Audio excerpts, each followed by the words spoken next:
$1,000 or more in credit card debt or personal loans may qualify for help from National Debt Relief. Minimum payments could literally keep you in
Hallelujah, hallelujah, praise the Lord.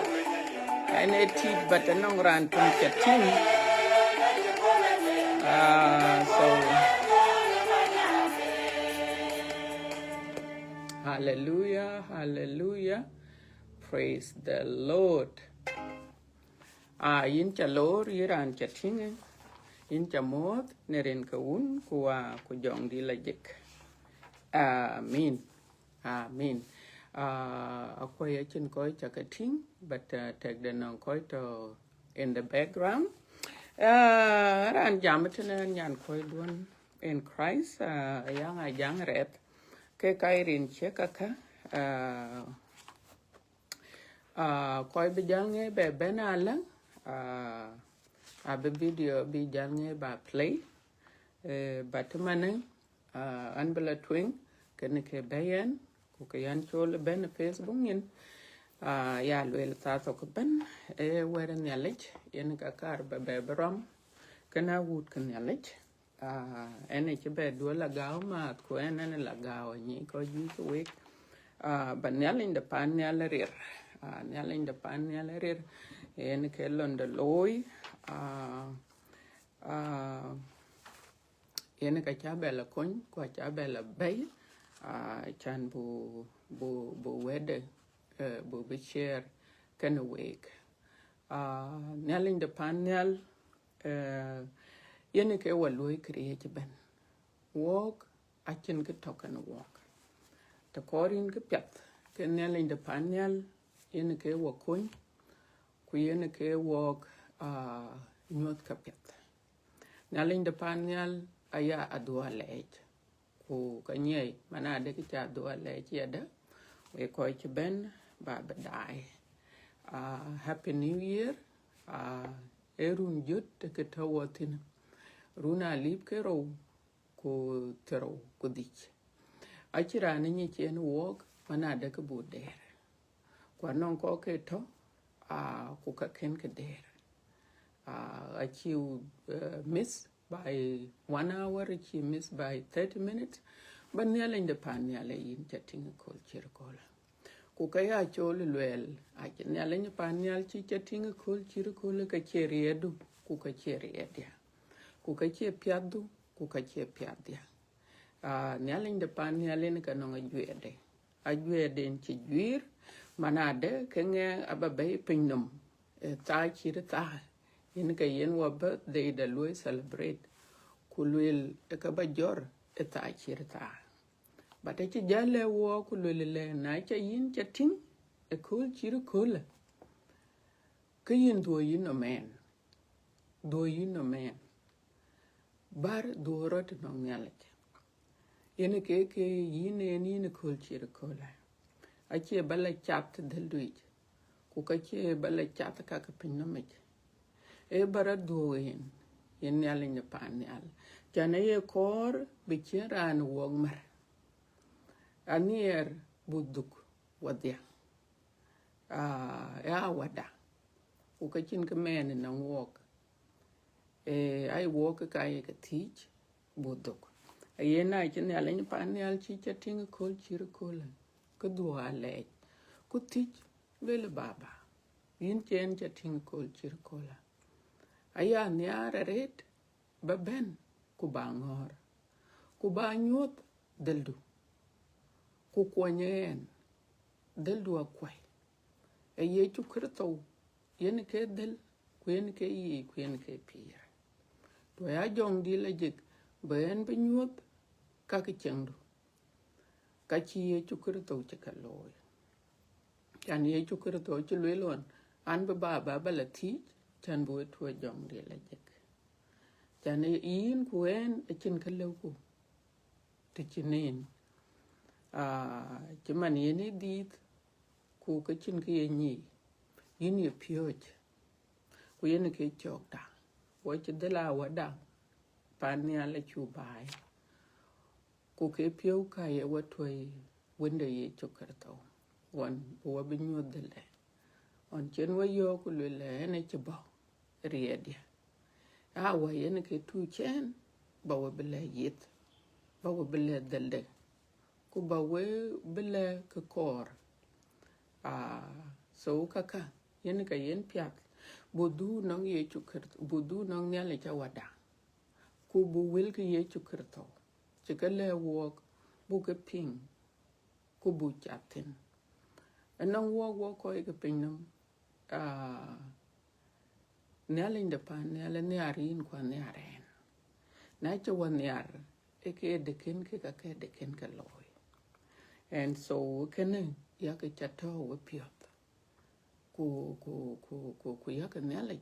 ya ke do alej ku do ke time do ke lui waste lola nele cha bebe do alej mi hakol or ka bebe pio ni miati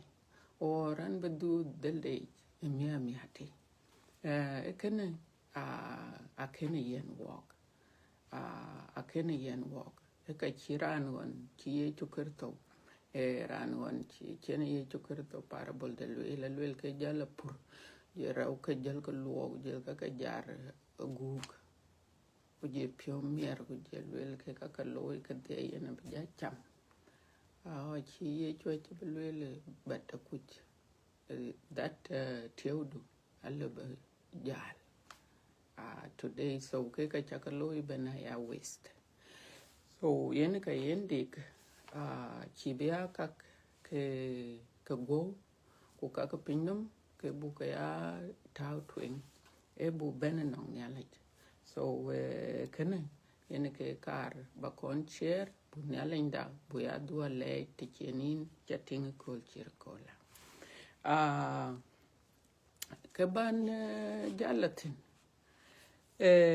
anong ko chan yar baloye kola ku enen be wete matala chien lakin ke kar ba kon loy kanisa den yen walatin majority walk wo mit panbor walk wo episcopal koi ko walk ajal be ngai jalwar koi war ke benager ange ba lo kanisa ai ko ke lakin kanisa de episcopal anong agwer den ye ko loy te le ko lek anong long yen ko ka long I cheer man Catholic. They do the same thing over and over and over. Kayen ku ke long ka ay ka queen. Kaya loy na bako kanisa dita teo ku kirkot ku langa bun ku kirkot ku lwel ke longa. So ke longa ke ka kar baga chere ye kola. Anche be jamtin bata baka queen. Na nong ran baka jalnge ba la tingala ke ka bedia ke yo ke yada ato bungu duret. Bungu dur boka dur a chirke pages jirut ba ya war mat. Bung to kene en bung yin en ter rani chol ma piao mun chen ben America tena go en yen ngade bung dur bung di din la so ayo a chen dier juta ka tautin so pages ke na ko man ngot ke thong ke pages on but so ke ka long ke ka kar bakalwel kuna cha jan to kala ko wabla we dai long twing ben mo jamatena ayelwela na weran ye pyo we te de re den chi loy ku ye ke pe loy ke tiep de lo be pier an gam ka cha ka wo ku re dia dia ke nye ku minyin e ka re che ku we che re de we ban ku de ro de ne le e ya pionie dia ku ye ro wel a chi ton yin ne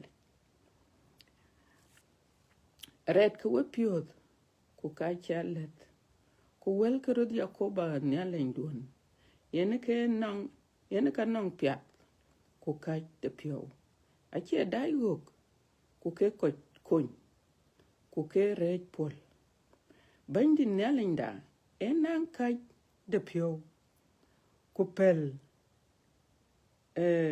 enan ka de pio ku pel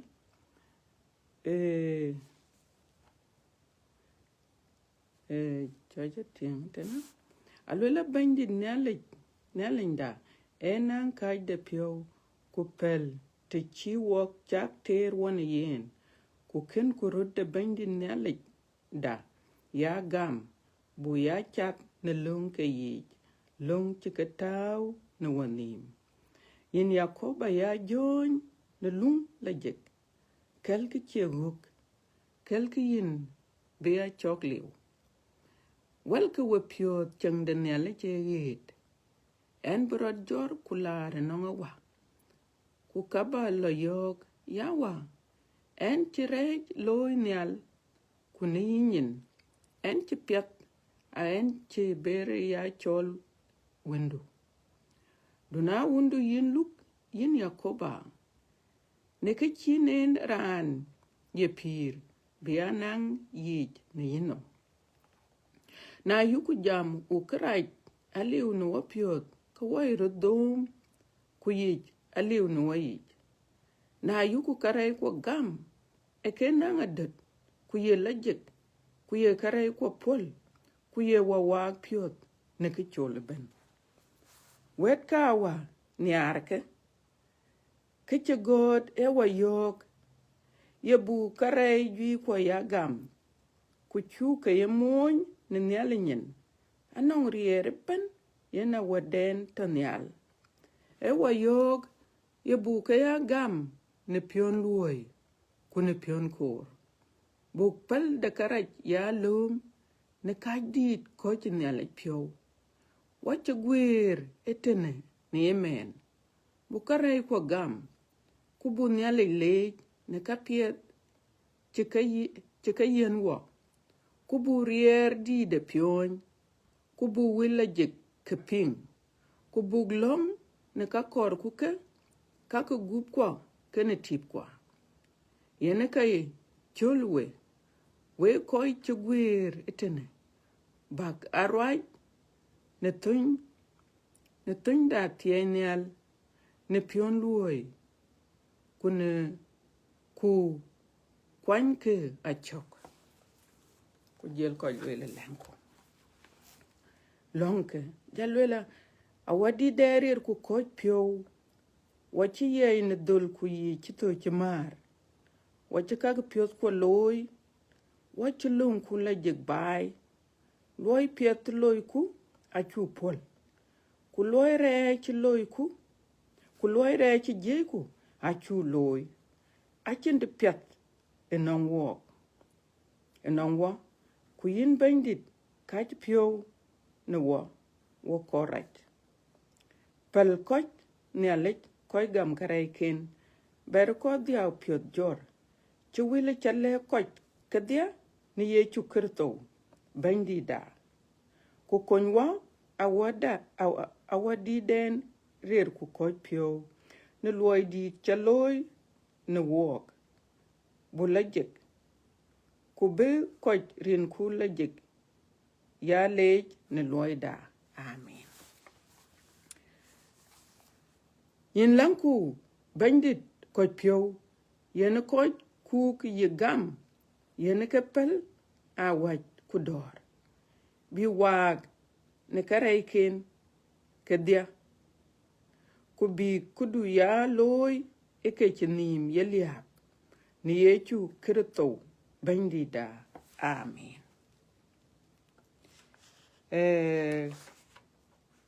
na jel ku lo long tay ke long deke alwela awaden tonyal rinku abeke yariyo chochangdu chobo ye piondu chaloy ne pinnum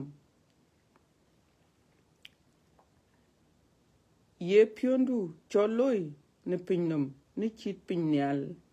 ye wamyo ni ye kul buya cham ye wa pol ne karai ko chiman ye wo ko ye karai loy wo pol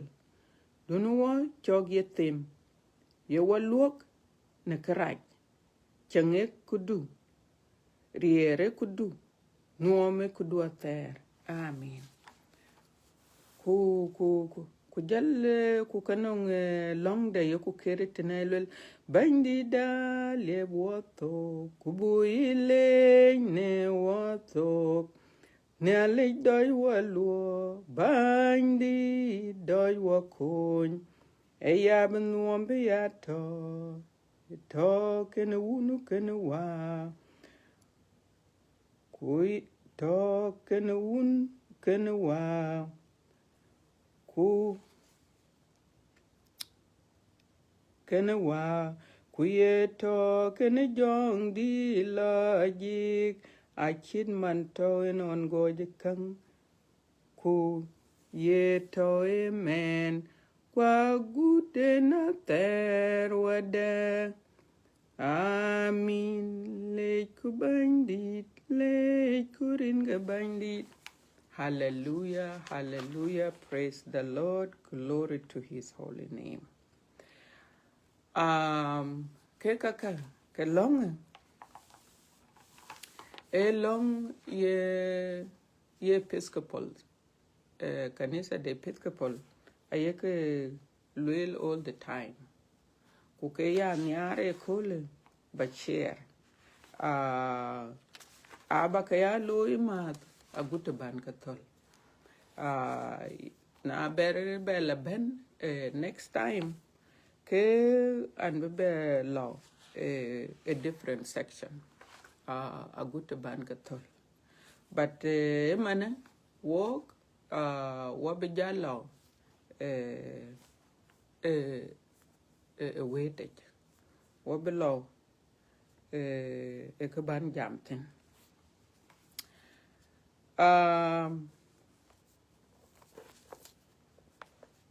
na to bible kan yin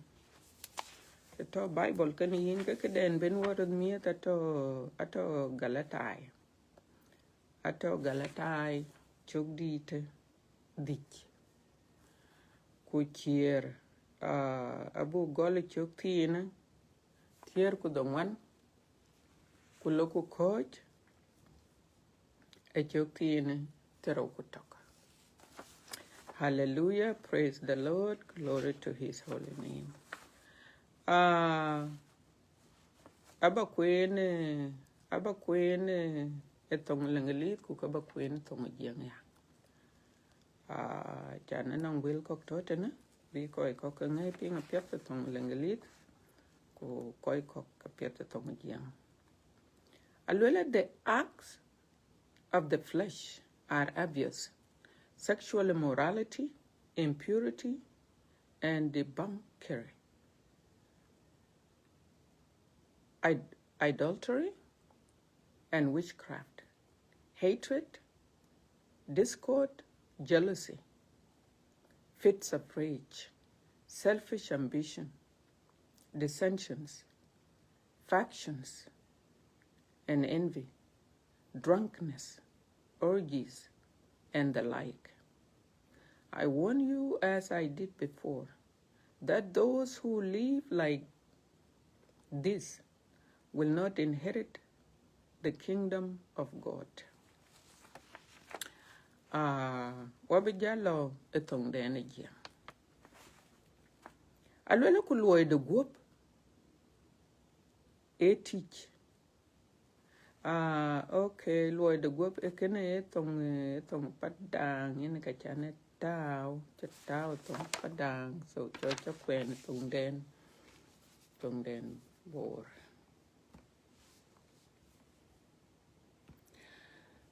So let jut galatai chuk di to dich kere bo gol chuk tina tier ko daman aywa. Okay, chuk tier ko daman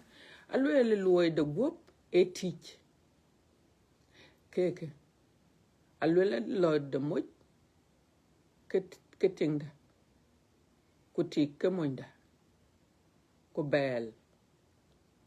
near de krach duor de idol tit man tir tiel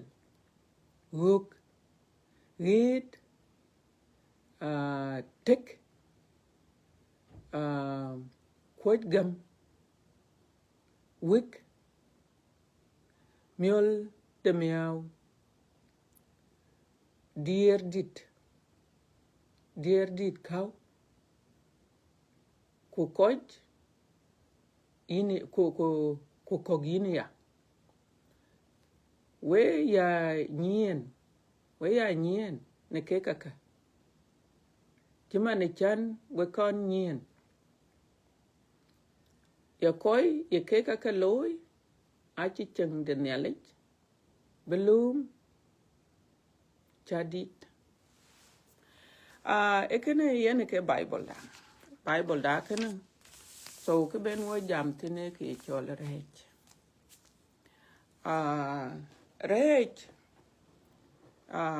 yene ke chowa cha totene pinyam ku yene ke wa pa kene nyalej rech yene ke families riok rech yene ke wok chamanrat rech yene ke wa yen tiel rech yene ka yen wok karei yen yale ka jai yoku kaloy rech yene ka cho wok panyal so wa chu belum ka ye ka tin ko kure cha chu jal ping ne manade ka chiran le ben panyal ran cha tere so ke kaka a chu ka be alum ka ke ka ti kor re yen ke dit yen ke dit ret ku ka kor bo ni ye re yen a chan wo ka tene pinnum ta to wo tene pinnum on chen wo po ka ne le ubuku tene pinyo watch ben ku yoku pir nge emaker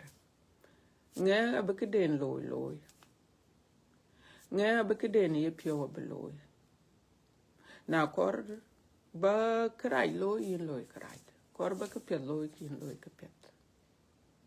kene yene ke cheng wo pinyo ku kene yene ke yen ya linde pan ya le yelwel ke rai can walk what ye roar at the lake. So wabu jal ping ke ye Bible ye le walk right. A can na kuch kada ka chilu banyi. Chirman mentin kore na kene le yen ke macha kene ka chilu banyi. E ka ler kule kachi. Tunala kala nyo. Kula pide le irier la tutuk le dir. So ke yen ka yen wo ka yen ya linde panyal ka ye ka kor no wo yen ka yen wo ka share a chan bu ka ni ye ka kam ka kor ne ale ke no wo ya linde panyal e wo cha ko wo ni krat no ya linde panyal a ni ku te ne pinum ran pen a ni ke pet ku ka ni krat a yen chemane mendu ku kor be krai loy ka yele kene dun kene loy why because you need to pet ku ke yen what woni metaw e ke kor ne ale chana walk ku yen ke red den to what ke yen ne ale kor no walk a yen woni mar ku ka chunyi a kol kok yen ka yen piat en ka yen ne ale ne pan ya le lar ke wede bi a chan bu koy kok bi ke ka bi ke la pim ka ke kuju ke gon ya yo ku chol na chiran chi jol ke yin loy ku dun kor kuna chiran chi loy kraj ke yin loy ku dun kor kuran che ke den loy ke den kor pate che yen edel pinno kana ku yen ka len ya le wo ay lwel edelen araj rej dung yen long ne le don ko ne le anong long ke chima nong yin nom long ku pandu long ke pandu yin mo ay ka kor a chan be cheng pandu bedik be mit ku bi cheng pet ku ba cheng pet yen ke chok ne le ye kor bu long ke bu ko kwanchok ko bu cheng pet rat rej yen ka chuo ka cha chinga pet rat rej yen ke bai pa ne to ke pet ayere yok rej emet kana wun aye ka kek man kana wun aye ka kek ku ke met ku yin aye ka yok so rej a chubelum ke tin kor rej yen ke to pinum kala wel malaika chin panyal ka leo ken ke a chan ke a chin obedient a chat longi ku ka chin yi rej chok to ya ka chin long chak to ken ke because rej yen ka yen wa gam long so rej abu jalting ke ka chi Bible a che ka le wo ka alwela loy rej ti ku ke ka che ne che ka kwene tene ka a cha ka pim ku kok ke ka anong kok cha ka dom ko ku ko che ke mani en rej yin che tok dom ko ku mani en rej yin kuna chiran le yin ke ka chinyi mani en rej so ke ka ne chu ka queen te ne a chi bible la che le walk go ya kor ani ku mani re ani ran ben ran ku chen aran pio nan kor la ku le rotian chan chi ran de chi bitin ku yen tian ni rotian in ni rotian ran bata go in ya le so ke ka ke ben a yen ya le cha ye ke tin so ke ne a che ke le ku bulwel a chagratian ran ka che ran bi la kum en ya le de pan ya yen ka go yin ku yen ke jaj ku yen ka bi la kum ko ke ngi ka ku mana de ke ye re e man or tiel baranda ba ke pietranda batil or ba pioria karet randa le be pioria karet bedu ku ke chegama lo randa yin lo barandiel be to kujata so area ka pio yen ka yelwele ye bible ye le walk but and be examples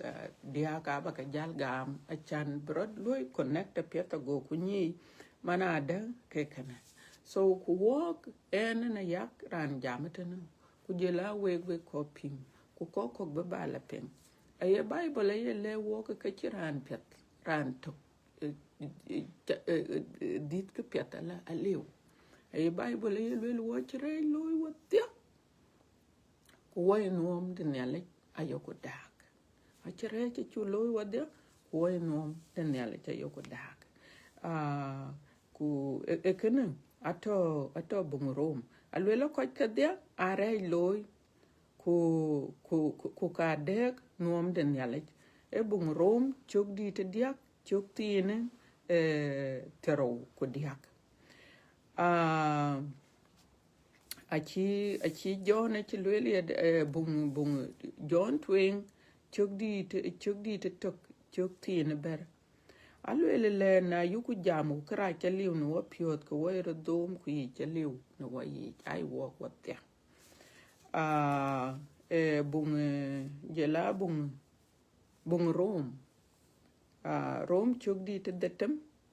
en ke wajal chok di te detem chok tine tero ko diak ache jale wokitene kulwele le ariam de rej yene ke ya tuo kumioy de nyalej yene ke ya pira ter ni ye chukrtoy so kene yene ke karbelwel achiran wok le bukoj kulwelan la jek kulwelan la chara yine ke ran raj kuwena ne ke ran pet aliu kene wa jalbe la chara kuloko jek te chin bene nong ye chukerto ene ka jale be kon ku kwalwele na chi ye chukerto wi kon ku yindunu number e kare ye ke chaka kon loy chin ne le chike palin le bin rande la yo ku lwele yin ra raj ku yin la aliu because yin to ten en yale jene ka chi jal be kon ku nyuthin chengde ku nyuthin ba pira pyatude yen ke te len kwon bentin kuna che kwon ben kin che le ba wan mut or nyan kui ba yo ku le yi raj ku we gin la ku we be to ku we chin ke piet ba le ku ken no dun dukuloy because ne le je ne len ko pio na che pio ka yen ku luyen ku konyen ka bi pio be ka ya de rana ku konyrana wer ne le je miet achu kor buya lwel rier kwa chu kor buya lwel ke ko pyo driak kwa chu kor bu ko ja condemn no achan nyalen de panel ene ka nyi perane be behina aleu acha yak be kol na ye mi akol ka bi Mary na ye mi ati ka bi Elizabeth na ye mi ati ka bi John so yen nyalen de panel en yalen ko pyo akiran kor be mar so weden yale kor bu ya lweli yada ko wache ko pyo wipen ke ka jemo ke tene esen ku sen chaman chen wo ka ping tene aguchi yimiol di te miau alwela ke sen achan na cha jal be mio la rete mio yin la lui karat kunum du datu a che ber bato te pieta to entin so miau etung ka chika luel kaka etena an be jalo meselech lek ter Genesis man yene ye goch pungo goch wo be lo goch chogdi to man ku kabuting kelwe nyalech ran jolken kana man abel so ku kaba kwen ku kabuting rej so goch chogdi to man chokti ene dia ku loko ko chokti ene doro loko ko chokti ene doro alwela ku bi abel nyong kai abu goli chokdi akola on chongwan kana alwela kune enin kayich kain e bandit bengam kok ne ka ken chluoke kayem yoide ku bi abel nyong kai de thuk tung ne thuk tung ne thukai ya kunne ku gambendit bia piede kayem yoide ago bandit pio miet kene mioide abel ku rej mioide ken ago ken pio goy a chi tong bori chi goy mana to pio ri hakare alwela go ken pio no etong padang ago ken pio goy red mana to pio ri hakare alwela go alwela go ti yenyen red go bandit leken yongu diwin pio ku yongu ti agot yinyen na yin chikpiat loy ede kan yin gam ede kan yin gam kune loy kan yin kpiat loy krai atit yin utok pengu kana piat alwela ne loy kinin ke peloy alwela rej atitin utok alwela rej atitin utok chimane akor non bi yin ben yidom so alwela kor titin utok ku ka kor bi yidom ku abadil tiam so ukene pingwa pet kain kana mana bel kene miyo da ke bayanang nyale ka kene ke ka pur kwa bel miyo de alwela to de kai ake bay bi kunne ya ku gam nyale long pet won nyale go miyo ngade la gam go miyo abel go gam ku rej miyo ngade rej miyo ken eten alwela ken pio bari akaret so ku kana ato te ke ka ne ku lweli tan ato tana riak de pio ato achu ping ne so riak de pio ato ye ka ne ka go ke so we ne pio bari akaret ku not only ke pio ri akaret alwela ka chiti el pedom yongu yene nyale kere abelgam ku chi ke de gam ku tiel chu ting ne ya da atoke ka kai ke ka ne le ka woka so wa chin ale che jal belwel ku lwel yongu yin pio ri akaret lo be ri ag pio be ati ya yin je lwe na yin che ke pye loy e de cha kuduga batemane e che jal yo ku lwe la alwe le re che titi ku ka che lwe ka batiam or you have to do your best at chan batiam so ke lwe tene te yana tin ke lwe ne ala che tene a ye lwe ku lwe le dun re chagetemit or no dun guk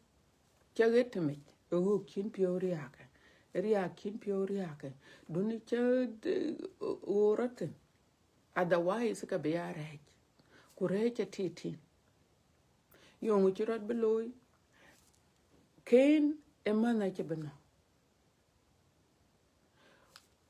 yen yo ngu cheloy akere aken ria ken pioriaka aken be chalapen a che pio duopen ku waye pio pen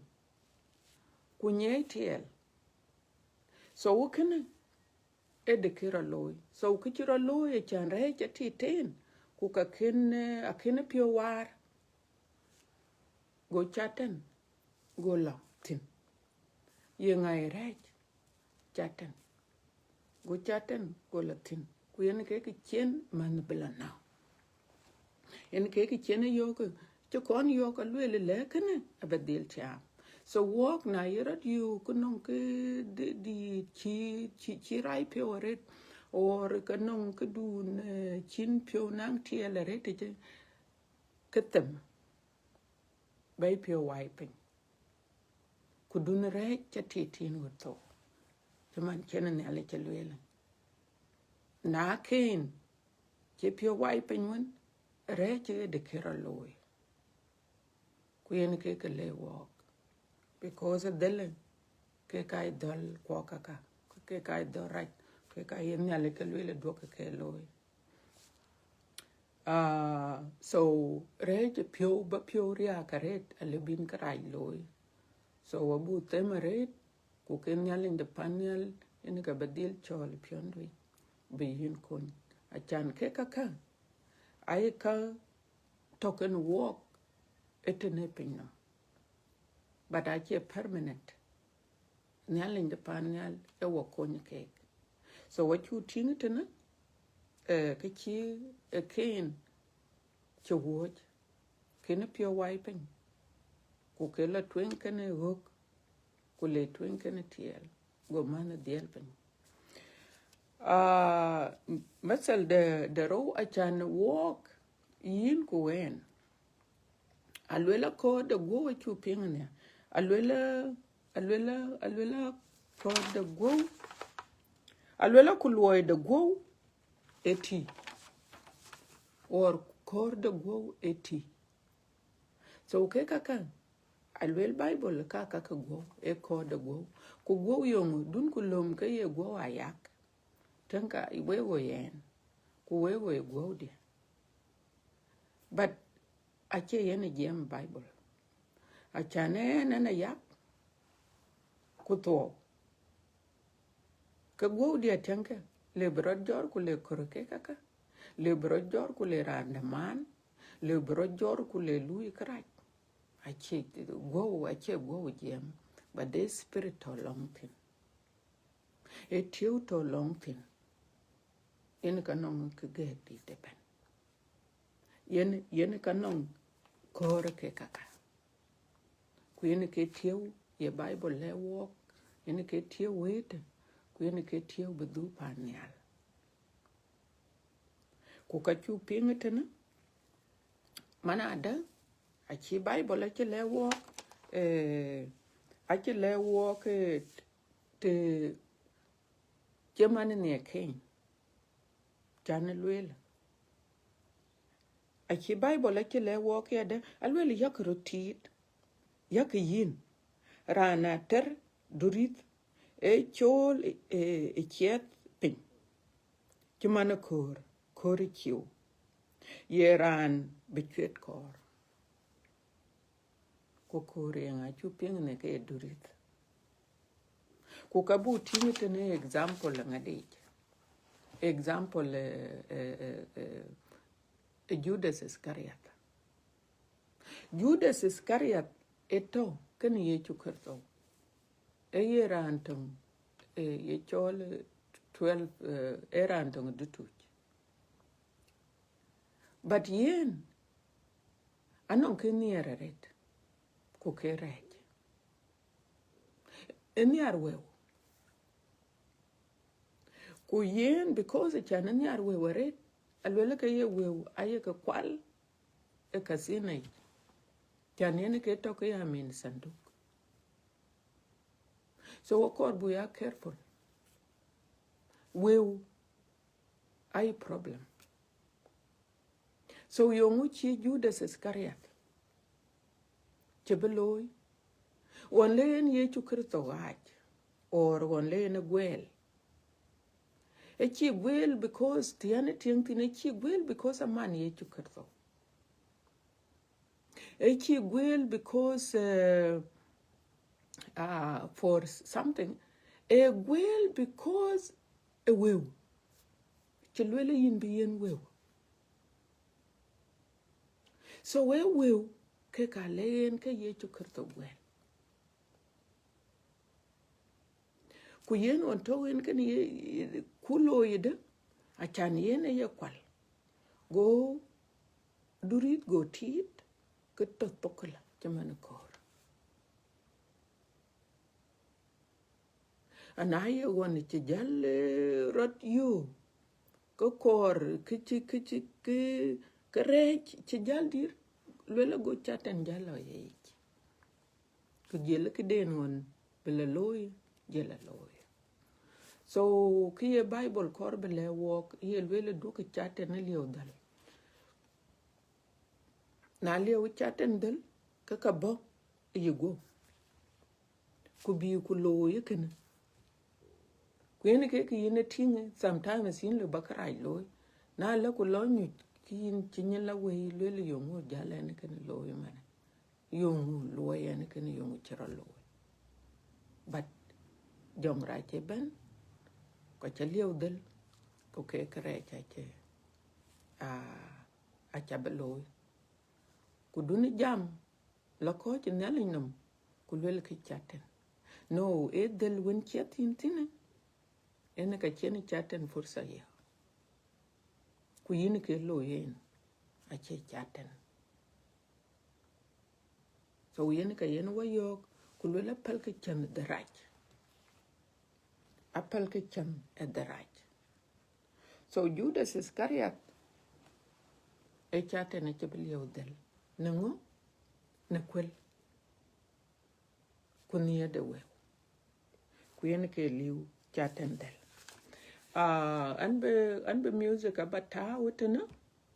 mi ta kai ko kwan bela ben anang music totena wan chocha tao atiang man berat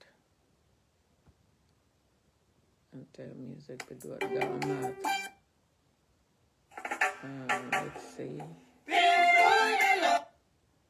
let's see chocha tao music totena in kadur ber mat chen commercial ben when and bela ben commercial sa ka chakaiwan commercial sa ka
nyono loka buri ne tedene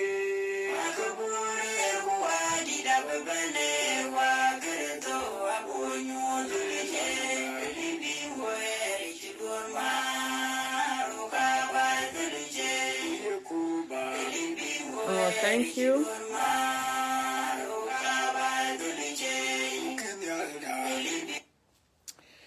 thank you so much.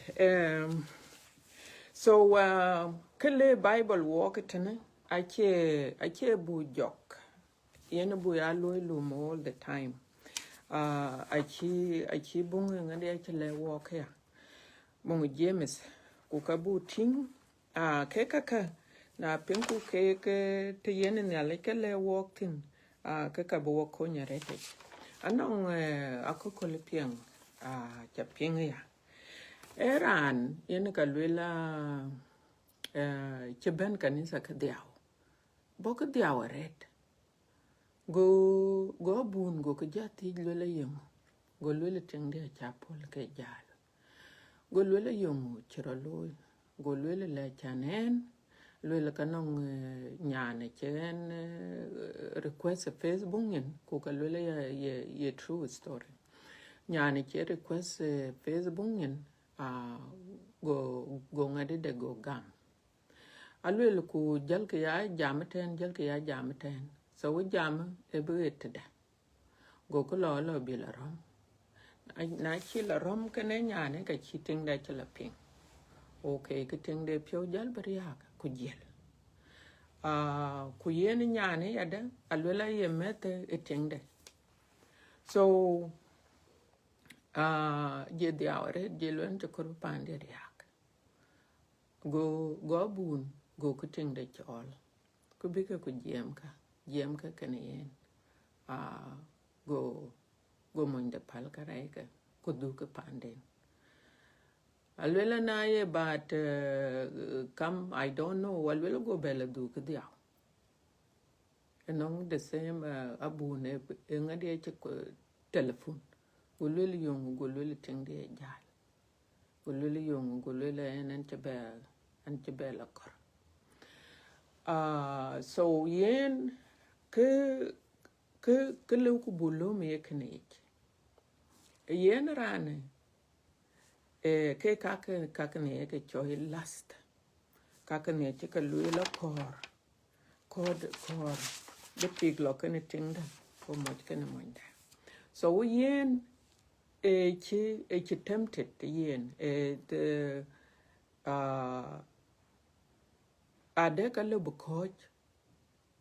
teaching gam ku yerani ni were ni alegwen ke ka lebu coach ku lwele legen wanya cha kon loy. So wen man ku abun ku ka chala nyod were ni ale che yen ambe jal coach. So yen a ken be coach. So kuluma ben chate dele kuluma bendel belieu jok. That is yen ke bulom ten. Achan na ye chat ke de ku ka ni ke ye karai. Ke ye del a ye lieu jok. Kuna cha del lieu jok ke jok abo bi kuriokin. Bi kuriokin, kuriok pandu. Kuriok kriye cheben. Yen ke londe. Chane chi Bible che lwel ku lwel jong ra che ben nek ba bu kwal ko ba briok. So wachin ke pier jo ku jal kor yen chok.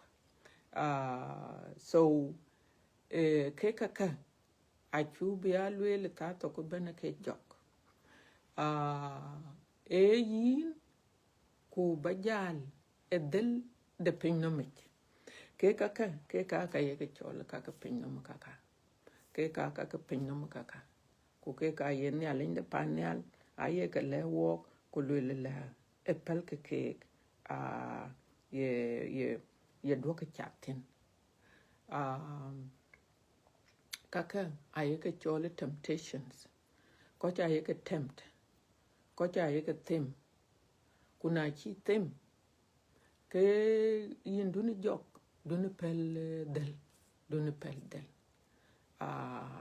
ache ye ken ku yi ko ya yak ku ka che ye ken wa them achana ye Bible ye lwel ran pen e rei loy ku ke nuom ne le nuom de ne le ye dak but ayoku ka lewek achan nyal in the panel na chiran kun ku chin che nyij wede ka yin ber wede ber bala chair a ber bala chair ken koy kok achan bi nyi kuna bi la nang same situation ka bi nyi bi rut ko nyide ku bi du del nyala che chide ke ka lwel ke kitene a chiran wok le be ke nyi te chin nyala a chiran wok le be ke ka nyi te chin nyala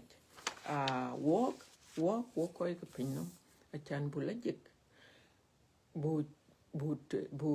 ya lu ke pyat a lwel bible wo ya la jeng de nyala ne ker tawit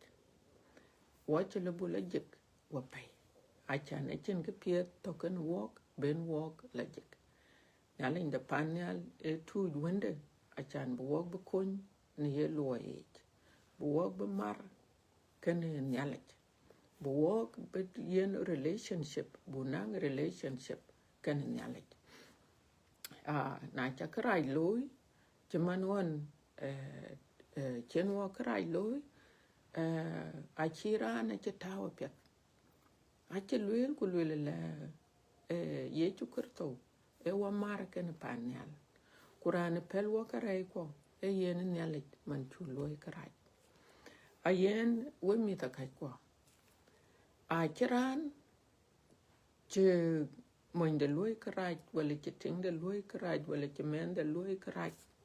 or non krai chira loy ke rane loy krai che a chen ke le be chu loy a chan be ken be chapet yin iran che loy krai yin ka pio kai ku yin ka bi pio wai pe ku yin ka be rane pal krai de ku yin ke chin ya le loy na mo wa ke chira che chu loy ne le ka chin de lo ku bu chu be loy wo koi ke pinno no mit ka dem a chan bu ne le a chan bu ne le chamit pio o bu ne le bu kra chu loy bu be do chen chin de do wai chen te so yen ke chin ne le be loy yen ye tok en ke wa be pal kare kwa ena kulu na men ku chi loy krai ke yin ka be situation che pet kuna lele ba pio riak ku chi men ku chi pel awande ka krai cha lora dialti ka pandu la riak tiene something concerning by ka ba ngela riak na ye something concerning relationship ka ngela riak yen ke yin pen ke chinale ni panele che lo yon chen wo toy ye chu kerto bu wok be bridge panel ku pan pin be ke be tok ko pelo wo kare ko ku jelo yo ka baka enong nyale baka enong nyale ku nyale de panel abi pal kare ko ba fes ke ba kon loy ba kare ku ba ko kon gam nyale na in nyale awa an chirai loy ni nyin an chi pet an chi bere a chol wondo che ke ni cha ping tena e ke ba loy a chan wok wa chirai loy wa dia kun ku jong di la jik na nong re chi no mare ka dia ke lekin a chan chi be duotin yen ke ya yen piat be jong di la jik be ben be beton wa piot ku be beton wa ye e wa konyo korben wa re be loy ku ke wa nyuot re chu loy a chan chu be loy ke ka ke ben e ya loy de nelet a chin ke le ku bu loy wa mit ke pinnam ke yo ku loy a pet e rej jen ka yo ku loy a pet ku loy yen wa ka loy a dil wa pen and so e ke ya ka dot ping ku lela baka bay ni chang de pinnomit baka panyal baka chang panyal yen pin no ma chem ku tene ne ke ye chol ye tong lara pa ye chol mukhair ana mukhair an ba ke dia ba lo ke dia kar ba lo so yen ke cheng de pin no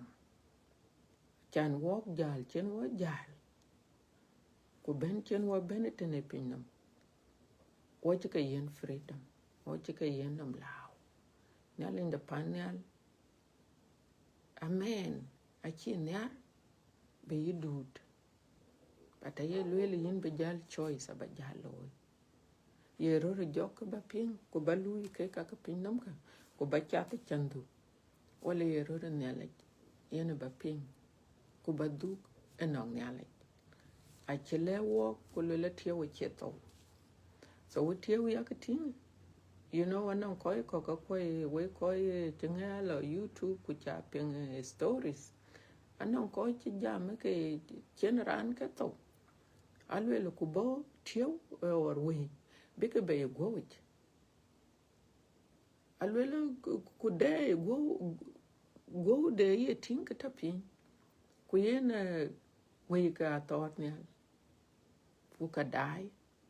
ku ka lwel kuna loran le du ko bi a chen ke stories ke na ka confirm Heran jam ku lel kana chating a guchi kemej a chating mana tu kana yi ku yongu ke dai e tio so tio we jal kana ke kaka gowo dung pen ku gowo chen ke den ni ku ka chen ka ta so ene ka yene le wo ku le tio be tio be du e chen den ala chi ku bu kaka pinnum bu ka pol ke kaka ne chika le wo ka tenaka wo chi ngade ke kar balwele tena achi ye liu jok choktin jok ata choktin jok yene ke mar wok ngade domi denet ku jok yene ke wo kwen chokotena achi bible ke lwele bungo nyot alwele ku lwele we kaka dom ka te achiran tak so yenga chiko dom yene jok so jok angot ke chat kena kot ku ke jale wok jalwele do ke pelgot do ke bam don liu tok jok instead liu bam du tok nalich man yen nali yen jam yen ye chukar to jam ku le cha ka en chala gur na bi gur ka bo bi ku konyi mana cha te derachi ke yen liu chaten aliu gut ku bi yondo ku bi ku loy ke kare ka ya so choice e kudu but yen nali cha ye jalwele a choice right anong it tuo ku ka chu ping tene ne alwela na chate ne deli ke chieng de nalich a chibiyo or a chuyok nalin de panel le chiran men ku ka chiran kor be dong pin dele ene ka chi kor a chu ka ping ne ke dolka no yi idol dore idol on ka koi teron ka ake chu dure ka ye ke chole chawati or ja whatever eran ke chu nyu pin ku le ku gwen ke den gwen ku nyu ku jem kan yen ku ka ngot ke ye budus la ye ka loy ku koi ko to asia aye ka loy ai ko non ka ke ne ke chole shrines ku non ka ke ne ke chole temple na lortin ke ngadi ke gwang rane ke gwang gwang malang ku gwang tim ku gwang ngo kwen ka yin chule nyu chenum ku chugwal chok ma ku ba maindu kun ku ba janyu chenum ku ba jalang kan jal ke ting da mi ta kai ko na yera antanum tin ke na leurat ba malang ina ba dor ba tim chugwang ina ba dor te chena duom ko te chena re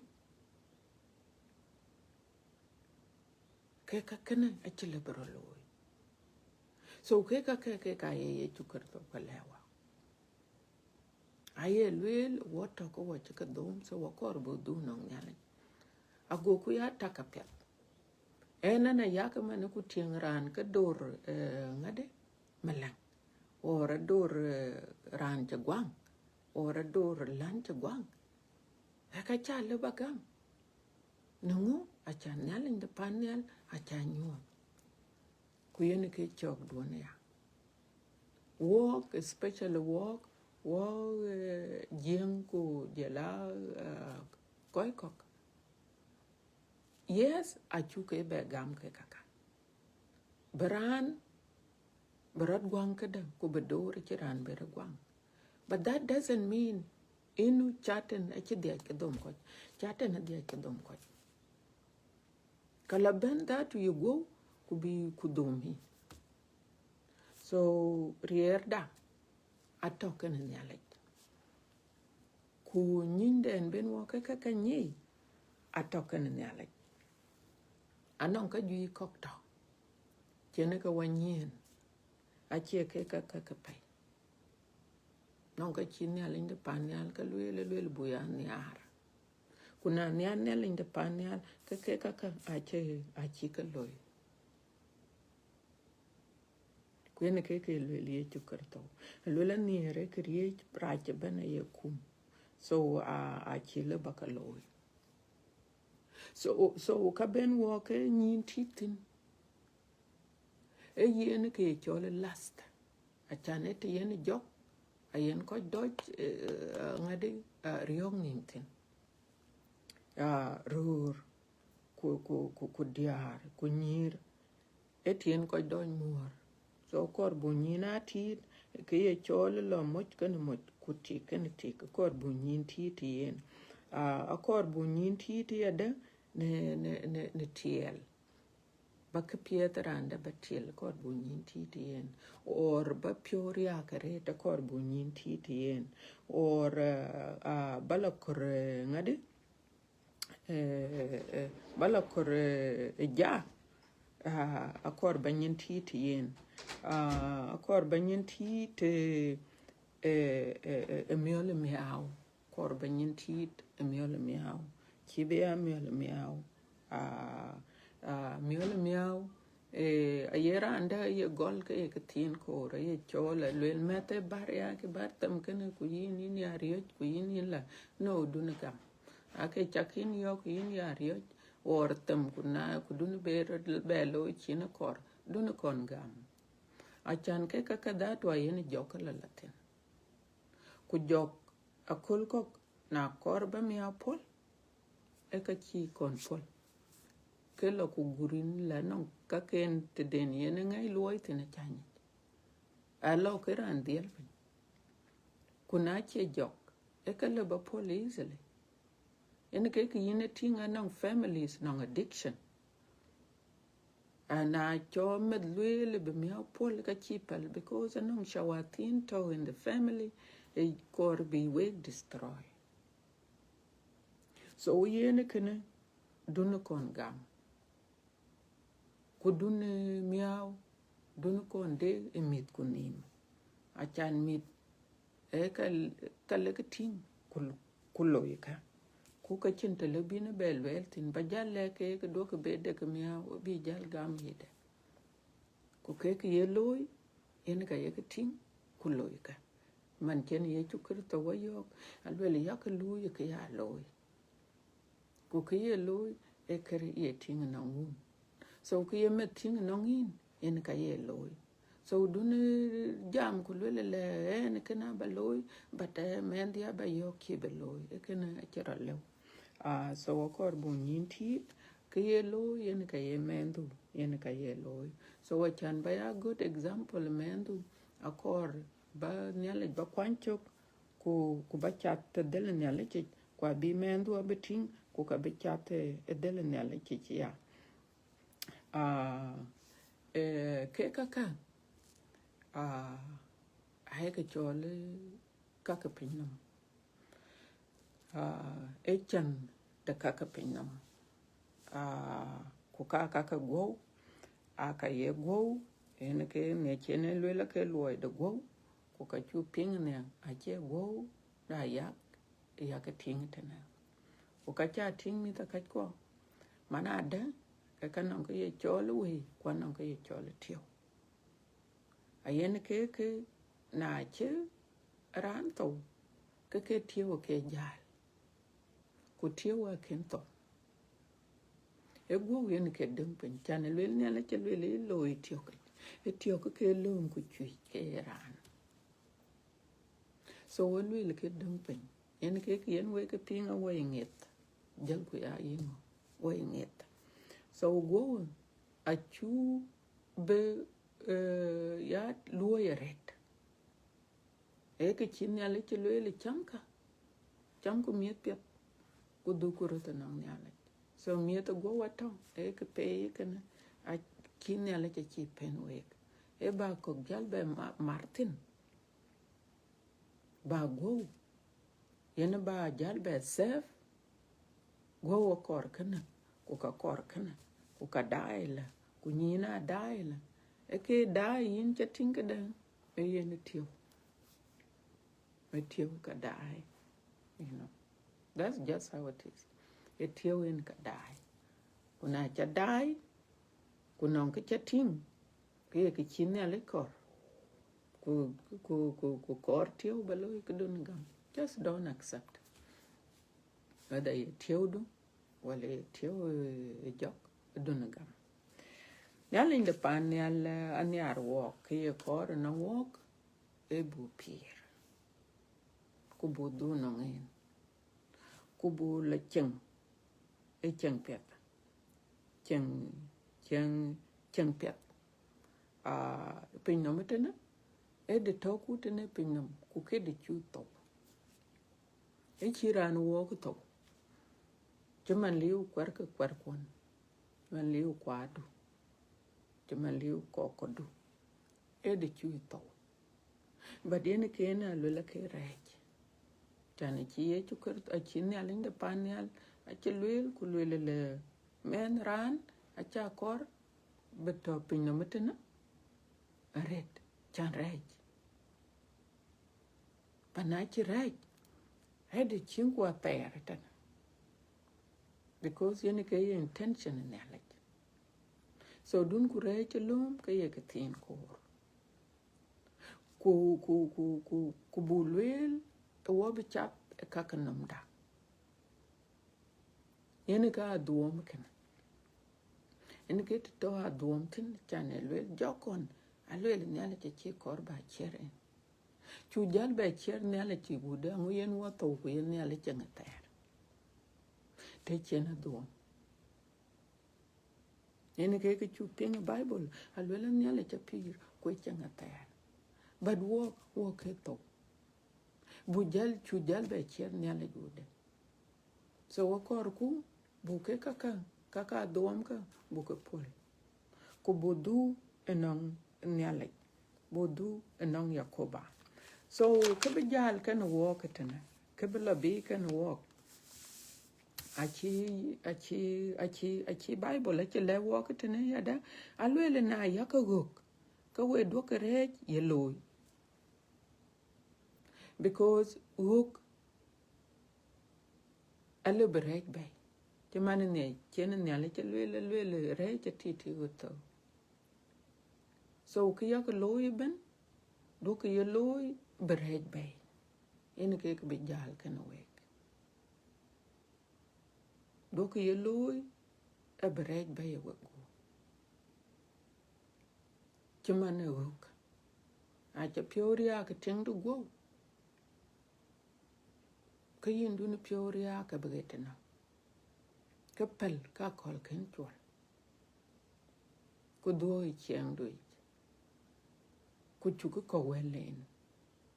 ku dun berta ku na che mondu non ke chu wo ke yindu na kol che chol ke yindo rot ke do pol because na chi pal alwela kare ke titin muto chimana kor biriok so na chi pal kulo rej leben kariok pando kutalga ke tin chini chok ai ne ale pan ne ale wajal pal ka dir ke pal wok ke di te pal wok ban ta to ko ban pal wok raj na ye ke pal wok ke tong chi moindu lo chi le bapol ke tong chi tendu lo chi le bapol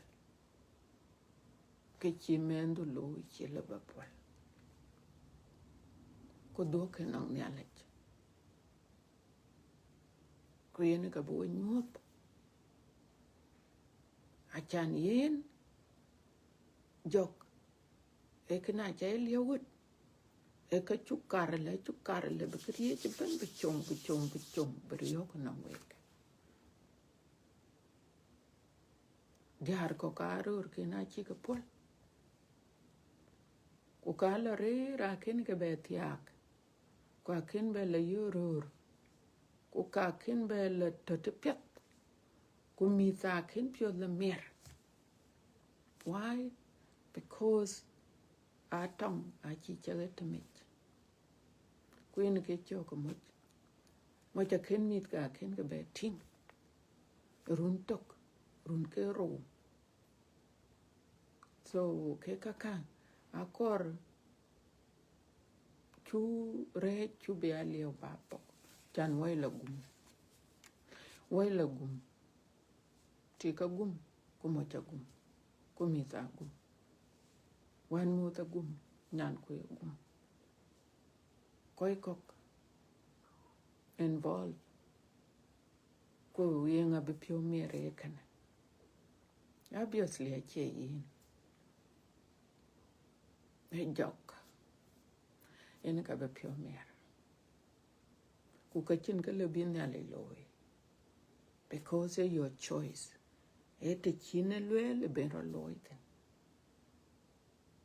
nalen de panel e na chala du nongin ku bar ku le yin ya le kwanyen in this situation kwanyen kunyota deldo ku konyen yen ka le ben jal ben but na le ba ku du loy namdu ku ba chata namdu aka palen ko ka chen de pier le indi ten mi ta ka kwa rej en ka chawa cha tota ni pinno ku en ka chawa cha gum ku en ka cha ka ko cha la twing pet ku en ka chawa cha mit piot ku en ka chawa cha tapanyal ku en ka chawa cha toka ni chaten ku en ka be koi kok chalo manya ber ku en ka be koi kok pak ken ne alech so rej achu belum ke ketin kor achu belum ke ketin kor chi bible achi jale wo ketena alwele le emetcha ke kaka aya ka garwek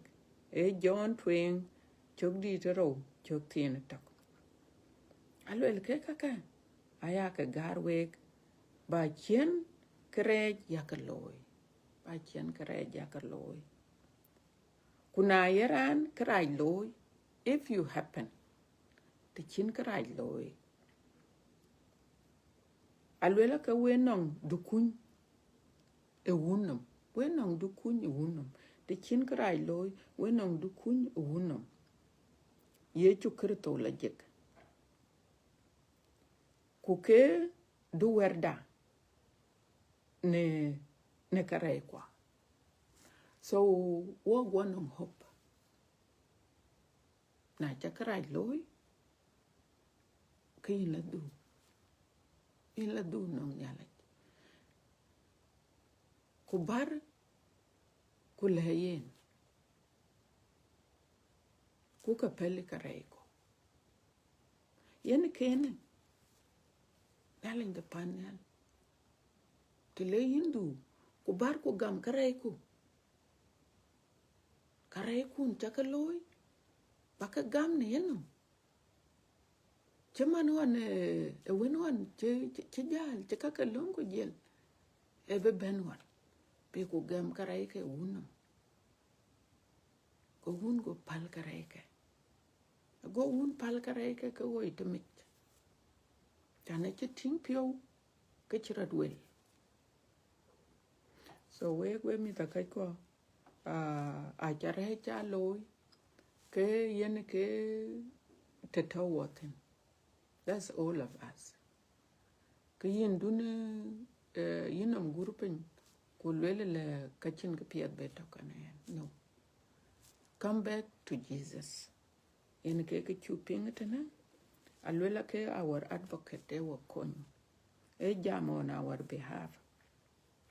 E jam on our behalf. Kuwe ke pal karai kwa. E chin karai lo. So we chi bijala chole chatin. Chi bijala chole chatin. Jaman on chen Bible chen mit ke Israel. E bung Hebrew. Alwela na cha wer pet chaping. Ku cha yi chaping. Ku jalbe du. Bare jalbe la loy. Ke ye kunda yinde ke beni jalbe ba koy. Ku ye chukurtho. Yen ke kun chen wa koy. Na alwela cha wer nyale ping. Ku cha yi chaping. Ku jalbe duror. Ke kenen en ke jalbe reer. Alwela ka chinta da. Le beni yin jalbe kwantin. So yin na cha wer nyale chaping. Non ke chen nyale chenin convict. Acha ne nyale yin ke yile ke chaloy. Ke kalwel ke ben manen. Attack de wer to ka bat in bin nyale chome yipio. Ke ka ji ta kalwel ka. Ko nyale che jam ke nge jam de. Ke de wer to chalake. So yen ka yendik na cha wer nyale ping kindu ni berba duror. E ka chinta da le ben nyale benin be pointin. Me ka korbala du tumane wene. Ko bar ko jere her. Ko jalong ka kwanchoka ni ta kai kwa. Anon ka get can walk. Yen ke yen we ka ting yen wan. Yen ran wan na cha korba krai pol. Ka non ko lo bila do. So we la beben nong nyale. Ko nyale jen ka bi kon. Aya lwelan ba ko chitena. A chin nyale. Cha jwe de bela bir. Kan be bela ben. Ku ba wer nyale ba be chair kan we. Pa do ka ni mer ye weta. Rech. Ko walk boy rai loy. Achu rai loy ko waliu jong raj aliu ko wot. Kun achu liwut ke krai cha loy rot. Kun achu krai rot loy ke walk ai lagum. Yen ke bela bi kan walk. Wabo nim gorpen. Wabo long o wabo ko jitana ku yaka long walk. Yaka long koi wer nyale lwel. Bi piot ya tapin ke ler piot. Ku bi wer nyale ja lwel yada ler pio. Ku jela kokrit kan walk ku kai hit yada kan wik. Ti nyale de panyal ay korbu ya long rat. Nyale de panyal on chen mit ke Israel sarai. On chen ke krai lo go nyale. Go Moses yok lang cake. So long is very important red. Na Moses ken long long e walk cho gam in nyale yo ko loy en ken e ka loy bana ken e loy ka chi loy. So long is very important red. so do ke lum ke ke tin kor ya ka long mi adur ya ka long ta to ko ben ya ka long rat ya ka long abun do ke criticize because cake anong ka get ken cake ya ka long bin ya linde panyal bika kon ka ci yenwa kuna ya koy kero ka diak long ka nyalin de panyal aloke koy ka kon a chan wel yo ku ka wel wa tok na ya ka wel pet ka ya ka pet ka nyalin de panyal ka pet ro lo rana so yen ka yen nyale kor na wok bu wel pet bu ka ya lerat tengdu le wer pet ye kola mondu le wer pet ye kola mendu le wer pet ye kola and continue from there so what belong what nim gorpen nyale peng long da ne choda et nangin baba una tie ku dorin ja do le jacoba ne time ja be yen walk chen wa mat ne we du yin jacoba ne alin derem yin tie na non ko chrat pinga pet baba ke yin tionga wut ku bila be ke tiang yen anon ko chalwel ke che ku du yin yakoba ne alin derem ko du ni chapen ka baba because yin no re era chire le u kan yin yakoba ne alin pir kai pio ka wut kun benete ne yin yakoba ne alin de pan al ke ka ken chi ka pinka ku ye ka de ku bandit ke chom ke pio ku to kan ke go and be with them in yakoba ne alin derem yin karer yin ka le ba ke ka loy wa ya mel kin ga to kan wa to you walk shepherd to you walk a bi to